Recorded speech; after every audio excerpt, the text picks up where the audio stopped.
অবৈধভাবে মালয়েশিয়ায় প্রবেশ ৫১ বাংলাদেশি সহ ২৯৬ জন অভিবাসী আটক করেছে। থাই সীমান্তে দিয়ে অবৈধভাবে মালয়েশিয়ায় প্রবেশের অভিযোগে ৫১ বাংলাদেশিকে আটক করেছে দেশটির general operation force GUF Tenggara brigade.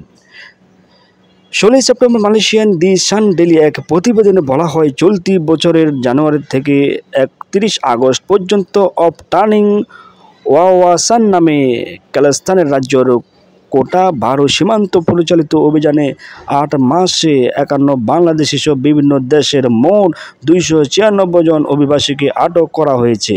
সোমবার ১৬ সেপ্টেম্বর টেঙ্গারা ব্রিগেডিয়ার কমান্ডার নেকরোজ আজহান নেক আব হামিদ এক বিবৃতিতে এই বিষয়ে বলেন, গ্রেপ্তারীদের মধ্যে ২২৬ জন পুরুষ এবং বাকিরা নারী, যাদের বয়স ১৭ থেকে ৬০ বছরের মধ্যে।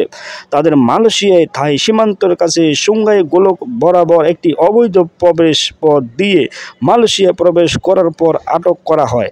আটকদের মধ্যে মিয়ানমারের ২০১, বাংলাদেশি ৫১, থাইল্যান্ডের ২৪, ভারতের ৮, রোহিঙ্গা ৫, ইন্দোনেশিয়ায় ৪ এবং পাকিস্তানের ৩ জন নাগরিক রয়েছেন। নেকরোজ আজহান বলেন, এই সময়কালে আমরা দেশে অবৈধ অভিবাসীদের প্রবেশ ও ভ্রমণ পরিচালনার জন্য সন্দেহভাজন ২১ পাচারকারীকে আটক করি। এর মধ্যে ৭০ জন স্থানীয়, ৩ জন মিয়ানমারের এবং ১ জন থাইল্যান্ডের নাগরিক রয়েছেন।